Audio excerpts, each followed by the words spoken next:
Il est le fondateur du dispositif anti-collision pour véhicules appelé Hakila Dispositif, dont le but est d'éviter les accidents de circulation. Il est également cofondateur de Smartif, un soutien-gorge intelligent qui permet de prévenir et de diagnostiquer le cancer du sein chez la femme. Avec 4 brevets d'invention à son actif, celui qui est à la tête de 9 startups propose des solutions concrètes aux problèmes qui se posent dans son environnement. Simon Wadefai, fondateur du groupe Hakila, est avec nous sur ce plateau et il est l'invité du jour pour nous présenter Smart Bag by Hakila, un sac à dos solaire qui vous permet d'avoir de la lumière partout où vous allez. Simon Wadefai, bonjour et bienvenue sur le plateau d'Economa News. Bonjour, merci. Merci d'avoir accepté notre invitation. C'est moi qui vous remercie. Alors, Smart Bag by Hakila, qu'est-ce que c'est concrètement et comment est-ce qu'il fonctionne? D'accord. Smart Bag by Hakila, en fait, c'est un sac solaire, justement, qui permet de lutter contre les problèmes de délestage. Voilà. Ayant grandi au Nord Cameroun, plus précisément à Figuil, nous avons grandi justement dans cette mouvance-là de délestage. Moi, je dis aujourd'hui que c'est un fléau. Voilà. Maintenant, ayant fait aussi également des études en Europe et tout, avec ma petite équipe, nous nous sommes dit pourquoi ne pas justement résoudre ce problème de délestage qui n'est pas seulement en zone rurale, mais même dans des grandes métropoles comme Douala, Yaoundé ou encore Bafoussam. Et ce n'est pas qu'au Cameroun, c'est en Afrique surtout, voilà, subsaharienne. Nous avons tous ce problème-là dans ces différents pays.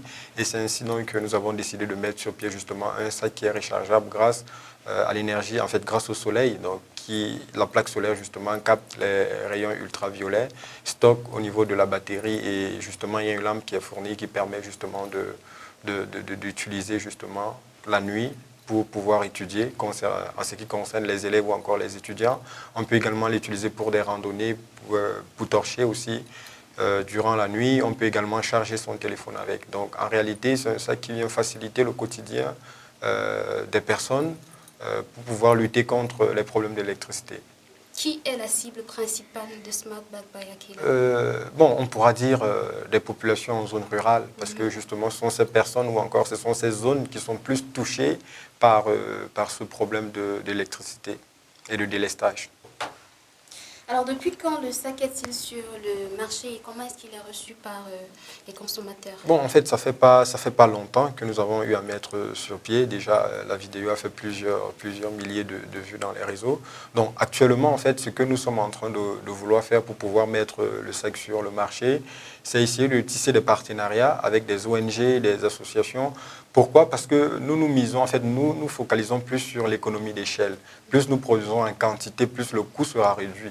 Parce qu'en temps normal, vu que la cible est principalement en zone rurale, si on dit à la cible, écoutez, le sac coûte 25 000 ou 30 000 francs, ce n'est pas évident qu'un paysan puisse dire, OK, je vais acheter un sac. Bien évidemment, le sac peut aider 5-6 de ses enfants à la fois, parce qu'il va pouvoir l'utiliser facilement.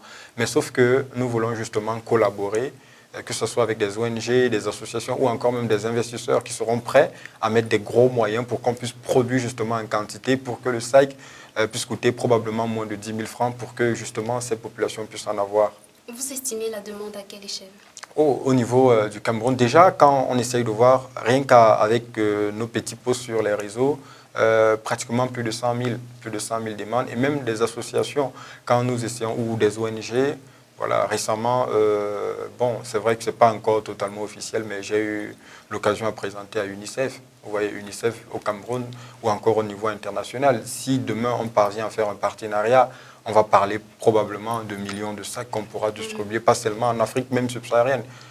Il y a des pays comme au Cambodge, il y a des pays en Asie, des pays en Amérique latine qui ont justement également ce problème de délestage. Donc honnêtement, à travers le monde, notre cible, en fait, nous voulons ou nous pourrons toucher probablement plusieurs millions de personnes. D'accord. Alors, pour être plus pratique, vous êtes jeune entrepreneur et pour un projet de cette envergure, vous ne pouvez pas compter sur vos fonds propres. Alors, si vous êtes face à un investisseur et qu'il faille lui donner un chiffre pour couvrir notamment le Cameroun, qui est votre cible principale pour le moment, quel chiffre est-ce que vous lui donneriez? Couvrir le Cameroun, bon, c'est vrai que couvrir le Cameroun, ça ne sera pas évident, mais si nous voulons produire des sacs, probablement, peut-être 50 000 sacs, voire 100 000 sacs, nous tournerons autour de 150 à 200 millions de francs CFA. Maintenant, bien évidemment, en faisant plus des études approfondies, on va se dire, OK, au Cameroun, la couverture justement par rapport à l'électrification au niveau rural est de tel pourcentage. Maintenant, toutes ces autres personnes, même qui ont des problèmes de délestage, est-ce qu'ils auront quand même les moyens? Parce que même si on réduit, il y aura des personnes qui diront que même si le sac coûte 2000 francs, je ne les ai pas. Est-ce que ces personnes seront nocibles ou est-ce que nous allons aussi faire des dons, tout ça? Donc je crois que c'est quelque chose qu'il faudrait probablement voir en profondeur avec ces investisseurs. Mais nous, on se dit, avec probablement à partir de 100 millions de francs, on pourra quand même produire probablement 50 000, voire même au-delà de 50 000 sacs, qu'on pourra justement couvrir une bonne partie quand même des zones rurales au Cameroun. Alors, pour une telle innovation qui répond à un grand besoin, je suppose que vous avez déjà eu à rencontrer des investisseurs et peut-être même des membres du gouvernement pour solliciter des financements. Quelles ont été les réactions des deux côtés? Bon, déjà, quand moi je m'en vais vers les membres du gouvernement, moi je me dis, c'est un peu comme un enfant qui peut voir son papa. Il dit, papa, j'ai fait ça. Moi, je pense que généralement, dans des conditions normales de température, voilà, en temps normal, quand l'enfant il dit, papa, j'ai fait ça, le papa dit, ah, c'est bien, tu as besoin de combien pour pouvoir l'améliorer, pour pouvoir. Généralement, quand je pars, je n'ai pas trop en tête de dire, je veux l'argent, je veux ça, parce qu'on sait ce qui se passe au pays. Déjà, ils n'en ont pas. Quand on arrive, même si tu ne dis rien, je suis arrivé une fois au ministère de la richesse scientifique et de l'innovation. Avant même qu'on ne commence, monsieur m'a dit, je tiens à vous rappeler que le ministère ne finance pas de projet, on n'a pas de moyens et tout. Moi, je leur ai aussi dit, je tiens à vous rappeler que l'école où j'ai fréquenté en France, voilà, avait pratiquement plusieurs millions d'euros pour la recherche et le développement. Et la question que j'ai posée ensuite à cette personne, pensez-vous qu'on pourra atteindre ces gens un jour? Il est resté tranquille, il a souri. Donc, vous voyez un peu. Donc, du coup, moi, je sais déjà un peu comment est le système. Donc, quand je vais vers nos papas, en fait, les membres du gouvernement, généralement, c'est pour dire, papa, voilà ce que votre fils a fait. Maintenant, à lui d'apprécier. S'il dit, ah, courage, je dis, ah, merci, papa, moi, je rentre. Vous voyez un peu. Mais honnêtement, il y a le ministre de la Jeunesse. C'est pas très bien accueilli du côté non, du gouvernement. pas que c'est pas bien accueilli. C'est bien accueilli puisqu'on félicite. Mais maintenant, les commandes, c'est le ministre de la Jeunesse que vraiment, moi, je tiens déjà à tirer un coup de chapeau, qui fait vraiment un travail incroyable. On ne m'a pas payé pour ça. Voilà, pour ceux qui me connaissent savent que moi, je ne mâche pas mes mots. Voilà, nous avons longuement échangé, même via WhatsApp et tout. Voilà, il a été intéressé. Honnêtement, c'est la seule personne jusqu'à aujourd'hui du gouvernement qui m'a dit, écoute, fais-moi une offre. Voilà, je vais voir comment on va prendre pour pouvoir offrir voilà, en zone rurale. Et moi, ça m'a beaucoup touché. Et du côté des investisseurs privés? Oui, du côté des investisseurs, je suis en pourparlers avec des investisseurs aux États-Unis et au Canada. Voilà, c'est vrai que la plupart de ces gens, ils disent, bon, c'est généralement le Cameroun, ils sont un peu réticents, mais à nous de leur faire confiance. Et moi, je leur ai dit aussi que certes, nous sommes des Camerounais et tout, mais je vis aussi en France. Donc, du coup, je ne suis pas forcément avec cette mentalité 100% camerounaise qui dit qu'on va vouloir doubler. Non. Je suis quelqu'un qui veut résoudre les problèmes de la société. Et pour moi, l'argent n'est pas cette priorité. Le plus important, c'est de résoudre les problèmes. Donc, c'est ce que j'essaye de faire comprendre à ces gens. Mais nous sommes ouverts à toute personne, investisseur, ONG, association, peu importe. Si la personne trouve que le projet est porté ou le projet le parle, moi, je suis ouvert, on peut échanger, puis on voit dans quelle mesure aboutir à un partenariat, pourquoi pas un accord également. D'accord. Comment est-ce que vous voyez l'avenir de Smart Bag by Aquila?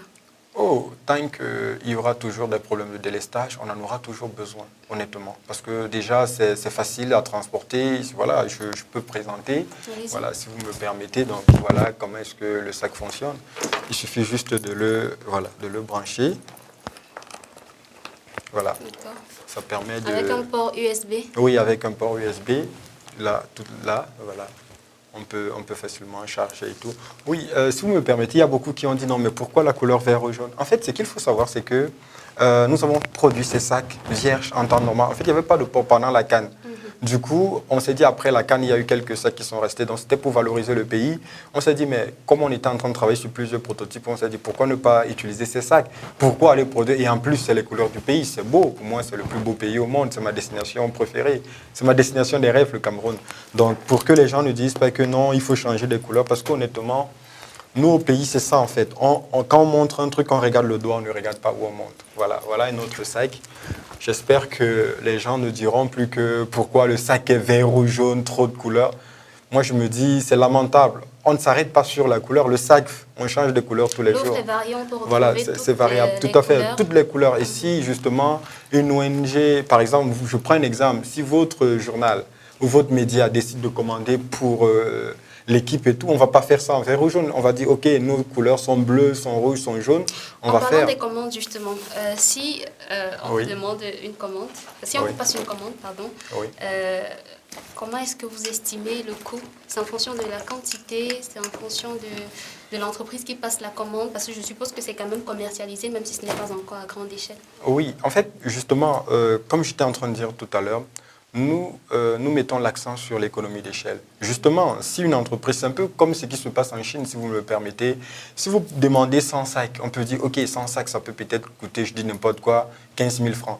Si vous demandez 1000 sacs, on peut vous dire 10 000. Si c'est peut-être 50 000 sacs, on peut vous dire 3 000. Vous voyez un peu, en fonction de la demande, l'offre et la demande, justement, ça peut baisser en fait le prix. Donc le prix n'est pas fixe que non, parce que ce soit 1 million de commandes ou une commande, non. C'est pourquoi j'étais en train de dire tout à l'heure que, évidemment, nous avons besoin de travailler avec des associations, des ONG, des institutions, même le gouvernement, s'ils sont intéressés, pourquoi pas que ce soit le MINAD, en fait, tous ces ministères qui pensent qu'ils peuvent apporter quelque chose ou qu'on peut collaborer, on peut justement travailler ensemble. Et moi, je disais toujours, dans nos écoles, si vous me permettez, nous n'avons pas justement cette culture d'apprentissage. Peut-être c'est maintenant qu'on essaye de faire.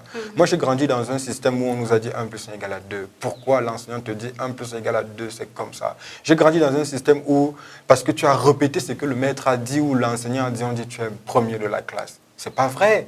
Ou tu es intelligent. Il doit venir le déclic pour que vous voyez les choses différemment. Différemment, honnêtement, c'est déjà parce que c'est en seconde. C'est en seconde, lorsque un de nos profs d'informatique qui donnait cours, on parlait de l'historique de l'informatique, on nous a parlé de Bill Gates.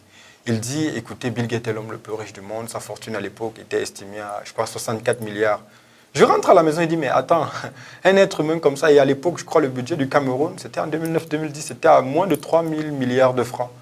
Je dis, attends, donc, le gars, il peut nourrir le Cameroun. Un être humain. Mais Simon, non, il faut faire quelque chose. Et c'est là où j'ai compris. Tout à fait, je me suis senti challengé. C'est pourquoi, la plupart, j'aime souvent signer Simon Wadefai, le grand de Bill Gates. Ce n'est pas que je veux avoir l'argent comme Bill Gates, non. C'est que je veux justement me challenger et challenger d'autres Africains. Pour dire, les gars, ne disons pas tout le temps que non, ah, s'il est là, il a fait le femme là, s'il est là, non. Et j'ai un slogan que je traîne aussi depuis quelques années, je dis, travaille dur jusqu'à ce que l'on te soupçonne d'être dans la secte, qui a été partagé par des milliers de personnes. Et moi, c'est ça aujourd'hui. Aujourd'hui, voilà, les gens disent, mais tu fais dans tout, nanani. Voilà, la semaine passée, un jeune, il m'a vu, je sortais quelque part, il me dit, mais tiens, c'est pas toi que je vois? Il dit, oui. Il me dit, gars, c'est comment je te vois là, tu fais quoi? Tu manges dans notre tourneau de 10, je devais manger. Il dit, gars, où tu as trempé? Simon Wadefai qui veut faire une bourse dans le monde. Merci d'avoir accepté l'invitation d'Economa News et d'avoir accepté de répondre à nos questions. C'est moi qui vous remercie.